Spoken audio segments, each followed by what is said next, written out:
के पुराने नियम, पुराने भाग की पहली किताब उत्पत्ति की किताब, जिसके अंदर संसार के निर्माण के बारे में, किस तरीके से संसार की शुरुआत हुई, उसके बारे में पूरा जिक्र है इसके अंदर। मैं यूं कहूं कि बिल्कुल डिटेल या अक्षरतः तो नहीं लिखा जा सकता है, क्योंकि परमेश्वर का क्रियाकलाप हम मनुष्यों के समझ से कहीं परे है। मनुष्य पशु समान सरीखा मनुष्य इसे नहीं समझ सकता, लेकिन प्रभु का धन्यवाद हो कि वो अपनी आत्मा के द्वारा इस अपने बीज को हमारे जीवनों की खेती में बोता है।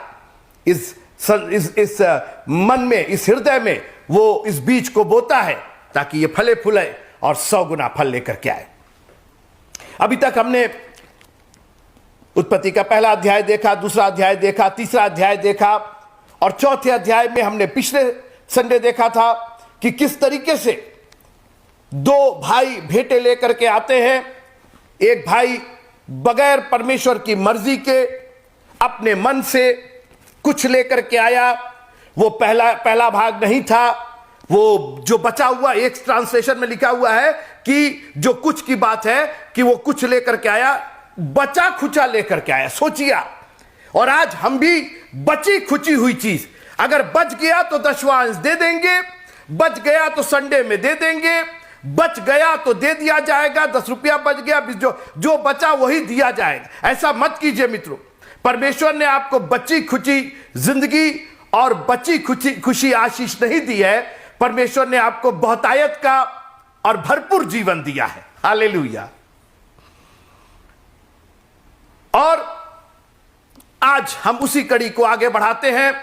उसकी भेंट, कैन की भेंट ग्रहण नहीं की गई, और वहीं हाबिल की भेंट, जो कई एक पैलौठे लेकर के आया था, पिछलौठे नहीं, पैलौठे लेकर के आया था। प्रायोरिटी दिया उसने, बोला पहले प्रभु को चढ़ाया जाएगा, ये सब पैलौठे। और आज मैं आपको चैलेंज करना चाहता हूं, आपने अपने पैलौठों को, अपनी जिंदगी के पैलौठों को, अपनी जिंदगी के समय के पैलौठों को, अपनी जिंदगी की कमाई के पैलौठों को, अपनी जिंदगी के टैलेंट के पैलौठों को प्रभु को कब चढ़ाया है?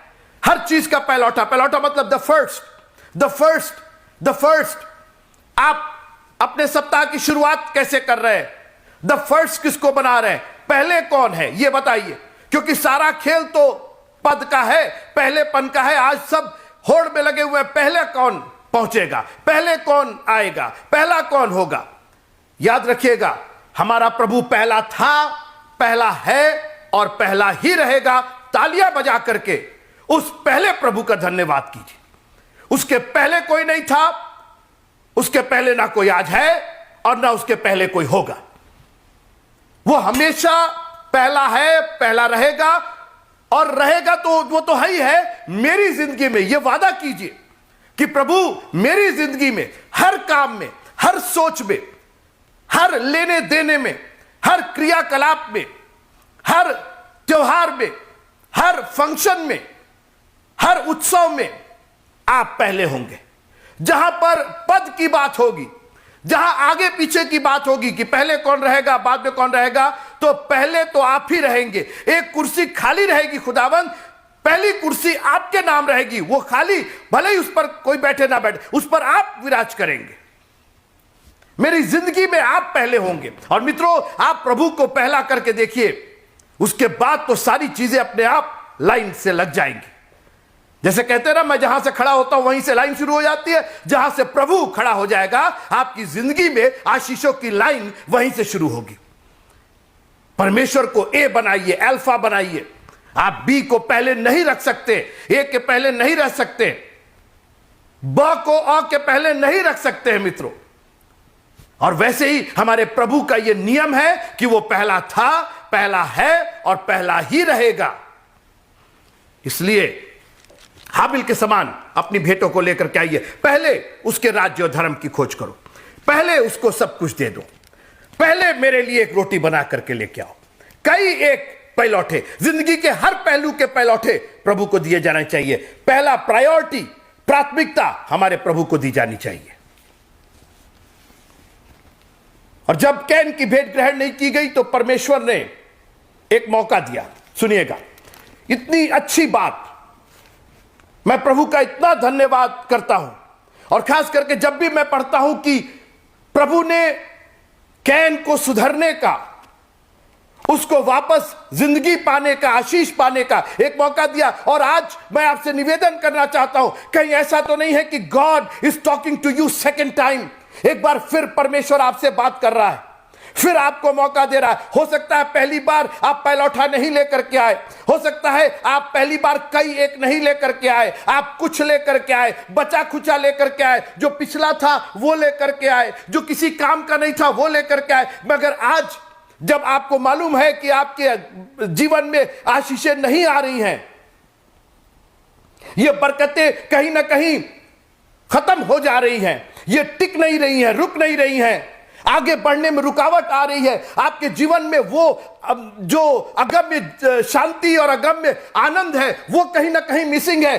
संसार की चीजें मिलती हैं, थोड़ी देर के लिए खुशी होती है, लेकिन फिर आप डिप्रेशन में, फिर एक निराशा आ जाती है। कहीं ऐसा तो नहीं कि परमेश्वर इस संदेश के द्वारा, आज आपको इस संदेश के द्वारा, हो सकता है कि आप इसको देख करके आगे बढ़ा दे, बोले ठीक है, कहीं ऐसा तो नहीं है मित्रों, God is talking to you, परमेश्वर आपसे बात कर रहा है। आप एक बार रुक करके सोचिए कि कहीं प्रभु आप हमसे बात तो नहीं कर रहे, कहीं हम इसी तरीके से आगे तो नहीं बढ़ जाएंगे। ये संदेश आएगा और चला जाएगा, लेकिन कहीं आप का आना मेरी जिंदगी में हो और आप चले ना जाएं। लिखा है, मैं द्वार पर खड़ा हुआ खटखटाता हूं, जो कोई मेरी आवाज सुनकर द्वार खोलेगा। मैं आपसे पूछना चाहता हूं, कहीं आपके दरवाजे पर इस संदेश के द्वारा Who knows God is knocking at your door? हो सकता है परमेश्वर आपके दरवाजे पर आज खटखटा रहा हो कि एक बार मेरी बात सुन लो। सुनिए परमेश्वर ने क्या मौका दिया, और कहा, तब परमेश्वर ने कैन से कहा, तू क्यों क्रोधित हुआ और तेरे मुंह पर उदासी क्यों छा गई? He is watching us। परमेश्वर की निगाह हम पर लगी रहती है मित्रों, वो 24 घंटे हमारी देखभाल करता है, और जब भी हमारे जीवन में कोई परिवर्तन आता, परमेश्वर उससे अवेयर है, परमेश्वर को मालूम है कि क्या हुआ। परमेश्वर ने पूछा, तुझे क्यों क्रोध आया, तेरे मुंह पर उदासी क्यों छा गई? और परमेश्वर ने खुद जवाब दिया। इसलिए परमेश्वर नहीं पूछ रहा है कि परमेश्वर को मालूम नहीं है, परमेश्वर को हमारी और आपकी स्थिति बखूबी बहुत अच्छे से मालूम है। वो इसलिए पूछ रहा है ताकि आपकी मदद कर सके, आपकी सहायता कर सके, अपना जुआ आपको दे सके। वो हल्का है, मेरा भार अपने ऊपर लो, दुनिया का भार लिए हुए हो, थौसे चले जा रहे हो, दबे चले जा रहे हो, शांति कहीं मिल नहीं रही है, कभी इससे कभी उससे कभी उससे। आज मित्रों आपका प्रभु पुकार करके कह रहा है, बोझ से दबे और थके लोगों, काश कि कैन ने समझा होता कि प्रभु प्यार से कुछ कहना चाहता है, प्रभु दंड नहीं देना चाहता है, प्रभु आपकी समस्या का समाधान करना चाहता है। उसकी सोच आपके लिए हानि की नहीं वरन लाभ की है। और परमेश्वर ने पूछा, तू क्यों क्रोधित हुआ, तेरे मन पर, तेरे मुंह पर उदासी क्यों छा गई? और परमेश्वर उसका समाधान बताते हैं। और सुनिएगा, उत्पत्ति किताब उसका 4 अध्याय और उसकी 7वीं आयत, यदि तू भला करे तो क्या तेरी भेंट ग्रहण न की जाएगी? उपाय देखिए, all that you have to do is do good. भलाई करना है, और वो भलाई मैंने आपको बताई थी, परमेश्वर के प्रति भलाई। और जब आप परमेश्वर के प्रति भलाई करेंगे तो मनुष्यों के प्रति भलाई अपने आप हो जाएगी। आप परमेश्वर से प्यार और मनुष्यों से बैर नहीं रख सकते। जब परमेश्वर का प्यार आप में आएगा तो लोगों के लिए भी प्यार आएगा, लोगों के लिए दया आएगी, नम्रता और दीनता आएगी। मैं परमेश्वर के प्यार को बांटने की बात नहीं कर रहा हूं, वो तो हमारा पहला प्यार ही है, उसके साथ कोई कॉम्प्रोमाइज नहीं है। लेकिन उसका प्यार हमें लोगों तक पहुंचने के लिए, कि लोग बच जाएं, लोग उद्धार पा जाएं, लोगों को जीवन का मार्ग मिल जाए, एक कंपैशन आ जाएगा मित्रों आप में, एक दया आ जाएगी, एक रहम आ जाएगा आप में, एक प्यार आ जाएगा जो उसने कलवरी क्रूस पर दिखाया, वही प्यार हमारे और आपके लिए आ जाएगा मित्रों। Thank you Lord.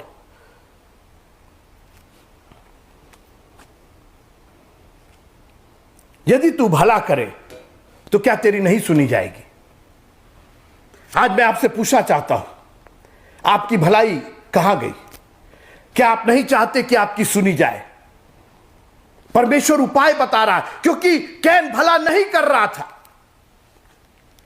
डिटेल नहीं दिया है कि उसने क्या क्या किया, लेकिन कहीं ऐसा लग रहा है कि उसने भलाई नहीं की। एक तो बचा खुचा लेकर के आ रहा है, पिछला लेकर के आ रहा है, पर में भूमि की उपज लेके आ रहा है, कहीं कुछ उसका भलापन नहीं दिखाई दे रहा। और वहीं हाबिल पैलौठा लेके आ रहा है, एक नहीं कई एक लेके चला आ रहा है। यदि तू भला करे तो क्या तेरी भेंट ग्रहण ना की जाएगी, और यदि तू भला ना करे तो पाप द्वार पर छिपा रहता है और उसकी लालसा तेरी ओर होगी और तुझे उस पर प्रभुता करनी है। आपने सुना मित्रों, कितनी गंभीर बात परमेश्वर ने कहा। पाप द्वार पर छिपा हुआ है। जैसे शेर अपने शिकार को दबोचने के पहले छिप जाता है, अंग्रेजी उसको क्राउचिंग कहते हैं, वो दुबुक जाता है, सिकुड़ करके बिल्कुल तैयार रहता है कि कब उसका शिकार निकले और वो झपट्टा डाले। कई बार पता नहीं चलता है।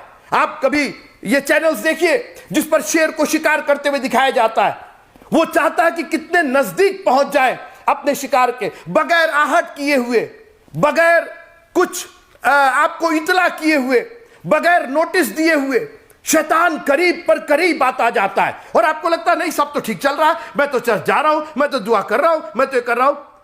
कहीं पाप दरवाजे पर तो नहीं खड़ा है। उसकी लालसा तेरी हो रही, वो आपको बर्बाद करना चाहता है, क्योंकि आप घर के अंदर है और वो द्वार पर है। He is right there, he is right out there. और मैंने कई बार आपसे कहा है कि आपकी सेवा, आपका उद्धार शुरू होता है इन दरवाजों से बाहर जाने के बाद। जब आप संसार में अपने क्रियाकलाप करते हैं, तब आपको परमेश्वर के वचन की जरूरत है। आज आपको परमेश्वर के वचन की जरूरत नहीं है, आप तो ग्रहण कर रहे हैं। इसका इस्तेमाल, जब आप एक फ्लैश लाइट या टॉर्च खरीदने जाते हैं तो दुकान पर जरूरत थोड़ी है उसकी, वहां से तो आपने ग्रहण किया है, अब जरूरत तो पड़ेगी जब आप मार्ग में जाएंगे। उसी तरीके से परमेश्वर का वचन आप यहां ग्रहण कर रहे हैं, ताकि जब जीवन के मार्ग में आप जाएं तो ये प्रकाश बन करके आपके मार्ग का, आपके पथ का संचालन करे, आपको उस पर प्रकाश दिखाए, उस पर आपको ठोकर लगने से बचाए मित्रों। और परमेश्वर अपना वचन कैन को दे रहा है, यदि तू भला करे तो क्या तेरी नहीं सुनी जाएगी? एक बार तू भला करके देख, तेरी मैं सुनने के लिए तैयार हूं। एक बार बोझ से दबे और थके लोगों मेरे पास आओ, मैं तुम्हें विश्राम दूंगा। वो चीज तय है। परमेश्वर क्या देगा ये चीज तय है। तय आपको करना है, आप उसके पास जाएंगे कि नहीं जाएंगे। लेकिन जो बार बार डांटे जाने पर हट करता है, वो अचानक नाश हो जाएगा। और कैन हमारे और आप में से किसी के समान है। कितने संदेश सुन ले, कितने वीडियो हमारे पास आ जाए, कितने बार हम चर्च चले जाए, हट नहीं जाता है, अहम नहीं जाता है, क्रोध नहीं जाता है। और बाइबल क्रोध के विषय में भी बहुत स्पष्ट रूप से बात करती है कि क्रोध तो करो मगर पाप मत करो, क्योंकि क्रोध एक ऐसा खतरनाक वातावरण है, एक खतरनाक चरित्र है जो हमारे जीवन को पाताल की गहराइयों तक पहुंचा देता है। और इसलिए मैं आपसे आज निवेदन करना चाहता हूं, परमेश्वर के लोगों, परमेश्वर के वचन के सुनने वालों, क्रोध मत करो। क्रोध अगर करो भी तो सिर्फ किसी को समझाने बताने के लिए, पाप शामिल नहीं होना चाहिए।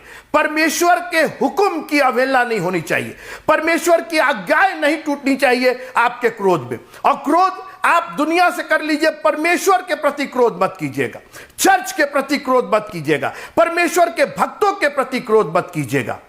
पाप नहीं होना चाहिए। क्रोध हो जाए लेकिन पाप नहीं होना चाहिए। और क्रोध भी क्षण भर का होना चाहिए, क्योंकि लिखा हुआ कि उसका क्रोध क्षण भर का होता है, मगर उसका अनुग्रह, उसकी प्रसन्नता जीवन भर की होती है। जब परमेश्वर का क्रोध क्षण भर के लिए हो सकता है, तो आप काहे के लिए गुस्सा है? आप क्यों फ्रस्ट्रेटेड है? आप क्यों क्रोधित है? अरे भला करिए ना, किसी का भला करिए। और जानते हैं क्या भलाई है? जब आप उदास नहीं रहेंगे, जब आप खुश और खुर्रम रहेंगे, जब आप परमेश्वर की स्तुति और बड़ाई करेंगे बगैर किसी मैलिस के, बगैर किसी ईर्ष्या और द्वेष के, आप अपने उद्गार प्रभु के सामने तालियां बजा के, आज हम चर्च में आते हैं, परमेश्वर के सामने आते हैं, उसकी उपस्थिति में आते हैं, लगता है इतना गुस्सा लेकर के आए, पता नहीं किसके प्रति गुस्सा है, किसके प्रति भड़ास है, वो ठीक नहीं है, वो ठीक नहीं है, आज तो मैं उनको देख लूंगा, आज मैं। और कई बार हम लोग दुआएं भी करते हैं तो हम ऐसे ऐसे लफ्ज यूज करते हैं, किसी ना किसी को ठेस लगती, किसी ना किसी को चोट लगती है, किसी ना किसी। मित्रों, भला कीजिए ना, भलाई की आत्मा दी है उसने, दया की आत्मा दी है, प्रेम की आत्मा दी है, निडरता की आत्मा दी है। आप डरे हुए हैं लोगों से, अरे उसको नहीं बोलेंगे तो वो हमको ऐसा बोल देगा, वो किससे डरे हुए? हमको डर की आत्मा दी नहीं है, उसने संयम की आत्मा दी है, क्रोध पर नियंत्रण की आत्मा दी है। और आज मैं आपसे निवेदन करना चाहता हूं, इन वचनों को अपने जीवन का सार बनाइए, इन वचनों को अपने जिंदगी के गहराई में जाने दीजिए और कहिए, प्रभु हेल्प मी, मेरी सहायता कीजिएगा, मुझे बहुत क्रोध आता है, कहीं पाप ना हो जाए इसके अंदर। ठीक है, समझाने के लिए, बुझाने के लिए पिता अपने बच्चों पर क्रोध करता है, कई बार पति पत्नी पर करती, पत्नी पति पर करता है, वो क्रोध समझ में आता है, वो सूर्य अस्त होते होते वो खत्म हो जाना चाहिए, मगर कहीं ऐसा ना हो कि उस क्रोध की वजह से कोई पाप हो जाए। इसलिए संयम के साथ, नियंत्रण के साथ, आप परमेश्वर के जन्माए हुए लोग हैं, आप नया जन्म पाए हुए लोग हैं, आप संसार की तरह नहीं, आप संसार, मैं बार बार कहता हूं, आप संसार में हैं मगर संसार के नहीं हैं। संसार के लोगों से भिन्न हमारा वातावरण है, भिन्न हमारा कैरेक्टर है, भिन्न हमारा चरित्र है। We are not like the people of this world. हम इस संसार के लोगों के समान नहीं हैं। हम देखने में भले ही हो, लेकिन हम एक नई आत्मा से जन्मे हुए लोग हैं। हमारे इस मशक में एक नई मदिरा है, एक नया उत्साह है, इसके अंदर एक नई आशीष है, एक नई आत्मा है। हम पवित्र आत्मा से लवरेज हैं मित्रों, और हम उसी के अनुसार काम करेंगे, वही काम करेंगे जो हमारे पिता की बड़ाई करने वाले काम हो। लोग देख करके कहे, आप डिफरेंट पिता के हैं, आप डिफरेंट खानदान के हैं, आप किसी और को मानने वाले हैं, हमारे समान नहीं है, आपका नेचर फर्क है, आपकी बातचीत में इतनी मधुरता है, इतनी शालीनता है, आप जब बात करते हैं तो बगैर किसी ईर्ष्या के, बगैर किसी चिड़चिड़ाहट के, बगैर किसी द्वेष के, आप हमेशा मदद करने के लिए, हमारी सहायता करने के लिए आप बात करते हैं। कौन है आप? किस आत्मा के हैं आप? यीशु मसीह ने कहा, तुम नहीं जानते। पतरस वही कर रहे थे, तलवार निकाल दी है, मार देंगे। अरे क्यों नहीं भाई, ऐसे टाइम में आपका गुरु वो कर रहा है। तुम नहीं जानते कि तुम कैसी आत्मा के हो। यीशु मसीह ने कहा, मैं दुआ करूं तो क्या से क्या हो जाए। आपको मालूम है, क्रूस पर जाकर के उसने कहा, हे पिता इन्हें क्षमा कर। क्रोध नहीं किया। क्रोध करता मित्रों ना तो एक जन वहां खड़ा नहीं हो पाता। ऐसे परमेश्वर के, ऐसे प्रभु के मानने वाले, ऐसे गुरु के मानने वाले चेले ऐसे बदतमीज कैसे हो सकते, ऐसे क्रोधी कैसे हो सकते, ऐसे ईर्ष्यालु कैसे हो सकते, ऐसे। हम लोग वापस आए हुए लोग हैं मित्रों। हो सकता है कि उड़ाऊ पुत्र के समान हम लोग घर से बाहर चले गए हो, लेकिन अब हम वापस आ गए। अब हमारा वस्त्र बदल चुका है, हमारे पांव में मेल के जूते हैं मित्रों और हमारे हाथों में वो अंगूठी है जिसके द्वारा हमारे पास अधिकार है। यीशु मसीह के नाम की अंगूठी है, वो नाम का अधिकार है हमारे पास। हम भस्म करने नहीं आए हैं लोगों को। लिखा है, पर यीशु मसीह ने कहा, मैं पापियों को ढूंढने और उनका उद्धार करने आया हूं। वो तो पापियों के साथ गुस्सा नहीं होता था, पापियों पर गुस्सा तो शास्त्री फरीसियों पर होता था, उनकी नाकामियों पर, उनकी बदतमीजियों पर, उनके चरित्र पर, उनके क्रोध होने पर क्रोधित हो जाते थे। वो बेमतलब, काम भला हो रहा है, एक स्त्री थी, कुबड़ी थी, यीशु मसीह ने उसको चंगा कर दिया तो गुस्सा हो गया, सा क्रोध से भर गए। क्या हो गया भाई, कितना क्रोधित हो जा रहे हम। इस क्रोध को नियंत्रण में रखिए, नहीं तो पाप द्वार पर खड़ा है, उसकी लालसा तेरी ओर होगी, वो आपके ऊपर प्रभावी होना चाहता है। और क्या होगा, अपने आप को जब पाप प्रकट करेगा तो आपको उसके ऊपर प्रभुता करनी पड़ेगी। तब आप कल्प्रिट हो जाएंगे, तब आप क्रिमिनल हो जाएंगे, तब आप गुनहगार हो जाएंगे, तब आपके हाथ से पाप हो जाएगा। कैन पर कोई असर नहीं हुआ। सुना आपने, परमेश्वर ने डिटेल बता दिया। अब आगे सुनिए, मैं कह के खत्म करना चाहता हूं। तब कैन ने अपने भाई हाबिल से कुछ कहा। ओरिजिनल में लिखा, कहा सुनी हुई, कुछ बातें कही हो गई, यही शुरू की। क्रोध तो था ही, उदास तो थे ही, फ्रस्ट्रेटेड तो थे ही।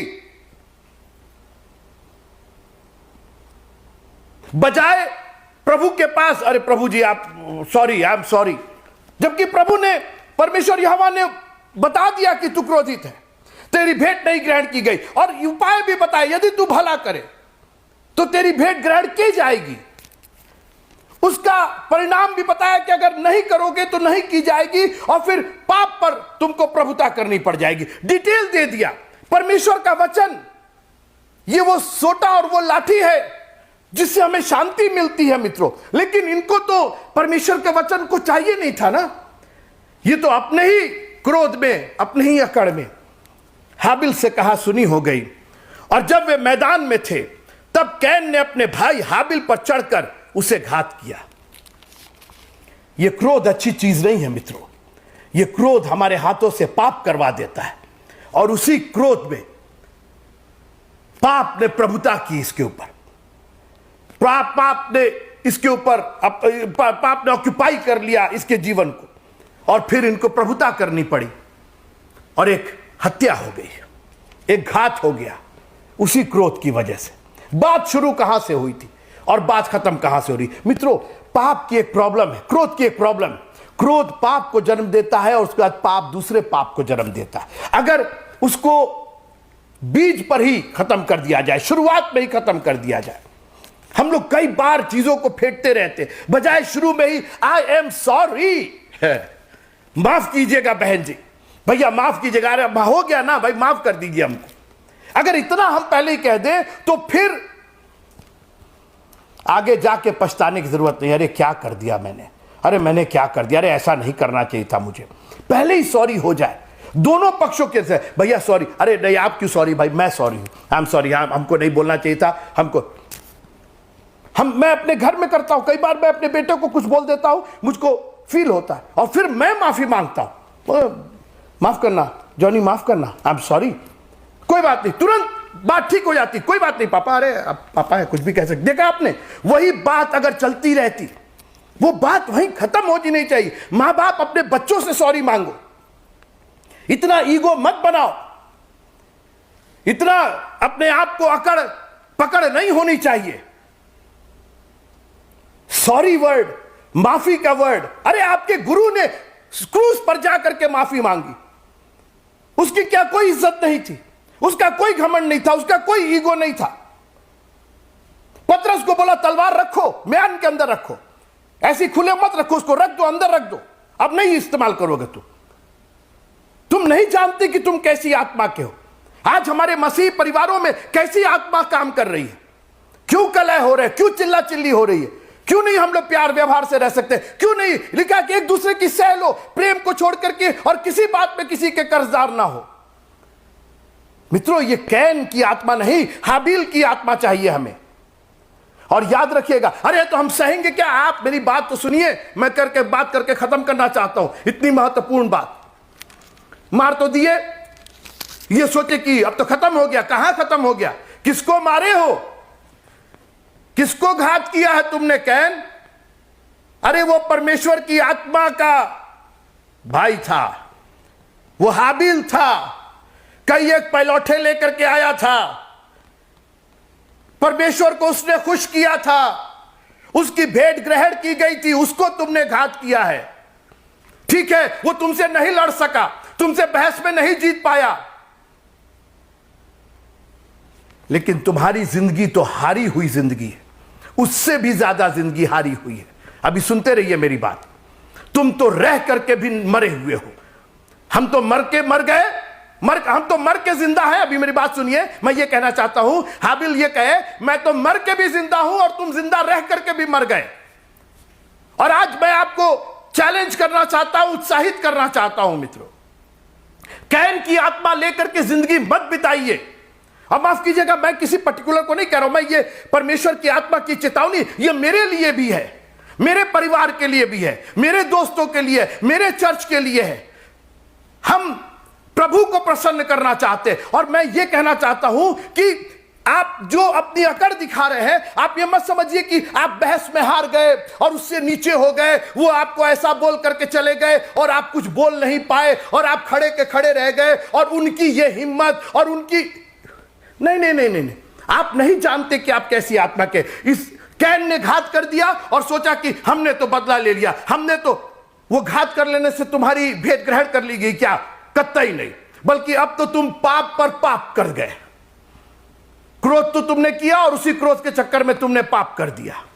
अब सुनिए, परमेश्वर ने एक बार फिर मौका दिया और पूछा कि तेरा भाई कहां? परमेश्वर कई बार हमको हमारी स्थिति पूछता है, तेरा भाई कहां है? तू बता तेरा भाई कहां है? मुझे तो मालूम है मैं तेरा भाई कहां है। मैं इसलिए नहीं पूछ रहा हूं कि मेरे को जानकारी नहीं है, तुझे मालूम है कि नहीं तेरा भाई कहां है? तू ये सोच रहा है कि मैंने तो मार के गाड़ दिया उसको, वो हमेशा के लिए खत्म हो गया। ना ना ना ना ना, मैं तुझको अभी बता रहा हूं ना, पहले तू बता तू क्या जानता है? तो कहने लगा मैं नहीं जानता। और क्या मैं अपने भाई का रखवाला हूं? अब देखिए पाप कैसे पाप को जन्म दे रहा है। परमेश्वर से भी बहस हो रही है। धीरे धीरे आपका यह क्रोध न सिर्फ अपने बगल बगल के बैठने वालों से, अपने भाई बहनों से, मैं क्रिश्चियन ब्रदर्स, मैं प्रभु में के भाई बहनों की बात कर रहा हूं, केवल इनसे नहीं, लेकिन ये धीरे धीरे बढ़ करके परमेश्वर की खिलाफत होने लगती है। और अब ये परमेश्वर से बहस कर रहे हैं, मैं क्या जानूं अपने भाई के बारे में। बहुत अच्छी बात, किससे बोल रहे हो? पास्टर साहब से बोल रहे हो, भैया से बोल रहे हो, उनसे बोल रहे हो, इनसे कि बोल किससे रहे हो?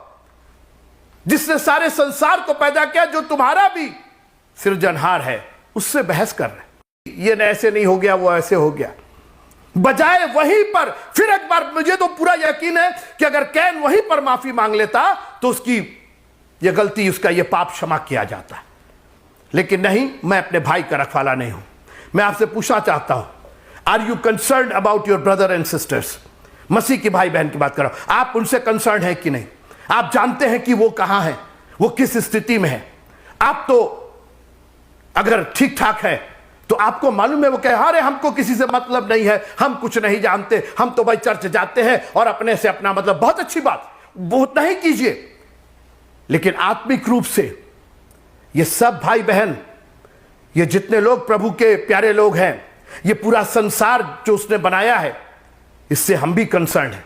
लिखा है कि वो चाहता है कि सब मनुष्यों का उद्धार हो। अरे प्रभु जी, क्या आप दुनिया के चक्कर पड़े? वो चाहता है, वो सारी दुनिया के लिए मारा गया उसने सलीब पर, ताकि जो कोई उस पर, अरे प्रभु जी वो विश्वास करे, हां, ताकि जो कोई उस पर विश्वास करे वो नाश ना हो पड़े। लेकिन प्रभु जी हम उसको लाइक नहीं करते, तुम नहीं लाइक करते हो, हम तो लाइक करते हैं।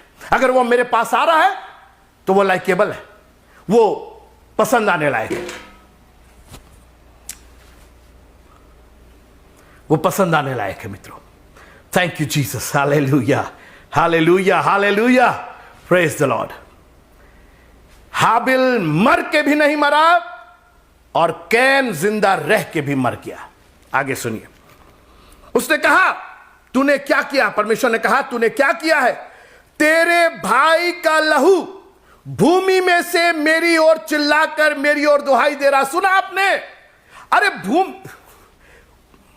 उसने तो मार दिया था मित्रों, और हाबिल तो का तो लहू बह गया, खत्म हो गया।